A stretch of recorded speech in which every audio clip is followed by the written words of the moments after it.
آية هزتني، هزتني، آية هزتني، آية هزتني.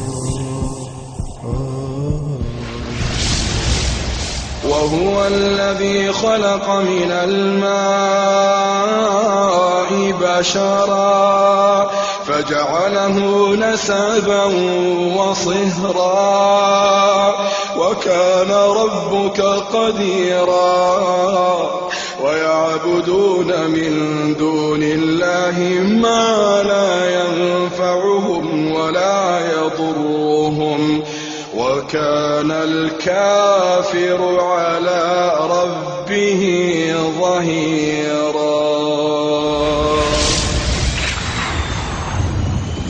آية هزتني، آية هزتني، آية